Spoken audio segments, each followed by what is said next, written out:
You, and I'm thrilled to welcome you all to my brand new series, Functional Programming Masterclass. In this particular series, we are going to discuss all the aspects of functional programming. And first, initially, we'll start with higher order functions, and then gradually we'll move to other aspects of functional programming. First, we'll understand what higher order functions are and what are the higher order functions that are provided to us by JavaScript, and then we'll practice literally tons of questions on it so that it will improve our problem solving skills, and then gradually we will move ahead to other concepts of functional programming. So in this introductory video we are going to discuss about filter, which is another higher order function. Okay, so let me introduce you to the syntax of filter. So filter is basically applied to arrays, and here we have one array that is marks. So let me apply filter to it. So basically filter is provided to us by JavaScript, hence we can call it directly like this. Now what filter does is it basically takes a callback function which is basically going to run for every element inside the array.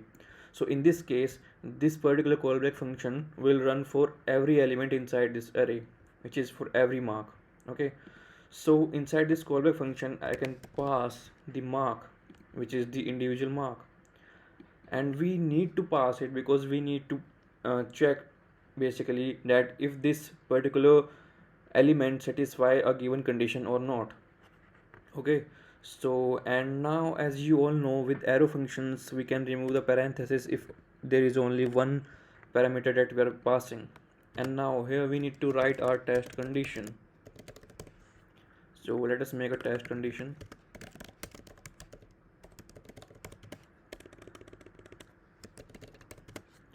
Let us say I want all the marks that are greater than 20. Okay, that's perfect. And now here what I'm gonna do is I have hold on all these individual mark, right? Because of from here. So what I can do is I can write mark greater than 20. This is my test condition. Okay, and now what filter does is it basically creates a new array out of the previous array. Okay, it does not modify the original data, which is basically it won't modify this. And this is the power of functional programming. We do not modify the original array. Okay, so now it basically returns us a new array of values. So can I store it in a variable result? Yes, I can. And now can I do a console log of result? Yes, I can. And if I run the program, we need what would happen is this filter method will check the marks array. It will run over all the elements of this marks array, and for every individual element it will check this condition. For every individual element it will check this condition. So first it is going to check, is 10 greater than 20? No, it will reject it. Then it's gonna check, is 12 greater than 20? No. 9 greater than 20? No. 40 greater than 20? Yes, it is. So it will throw it back in this result array. And now it's gonna check, is 32 greater than 20? Yes, it is. It's gonna again throw it back to the results array. Now it will check, is 21 greater than 20? Yes, again it will throw it back to the result array. And now 16. No, it is not greater than 20, so it will ignore it. So our result array will contain 3 elements. Okay, so now let us run it and see. Perfect, we have all the expected output, 40, 32 and 21. Okay, so this is what I introduced. I made you familiar with the filter method, and it was a very basic problem. Now we are going to move ahead to a little bit of complex problem that includes some more like complicated data structure. So let me copy paste the dummy data over here. So here we have a products array, and now I want products according to the category that I pass to the function. Okay, so let me write the program statement here. Write a function that takes a product array and a category and return the details. Perfect. So now let me make a function quickly. Let const get product by category, and now it will take the products array and it will take a category like so. And now again we will apply our filter method to this products array, and again it's going to take a callback function which is basically going to take individual elements of the products array, which is product. And now here the test condition. In the test condition, what I want is, let me call the function over here so that you can better understand.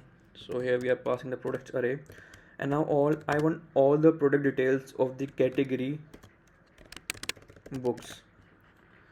So now here what I'm gonna do is, we need to first see that how can we access the category of this data. So this particular product, it contains the individual objects, right? For the first iteration it will grab this object, for the second iteration it will grab this object, and so on. So in this product variable we have this individual object, and now we're gonna access it like this: product dot category, and we'll check if this is equal to the category that we have passed.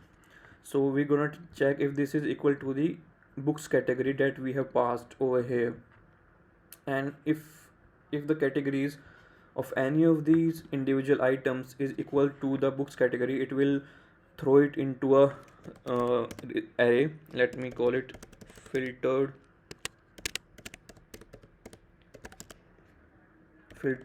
products maybe. Okay, and now I will return the filter products like so, and now we're gonna log the value to see if we have all the products that are filtered by the category books. I mean, it should only show us the these objects with only the categories that have books included in it.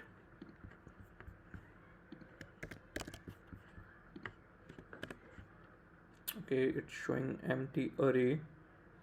Let me check why it has books. Products.filter and product.category.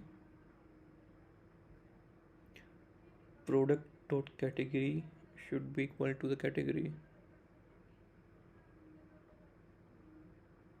This typo which I had done over here, so let me fix this very quickly. Category, and now let me run it. Ideally it should give us an array containing two objects which has books as a category.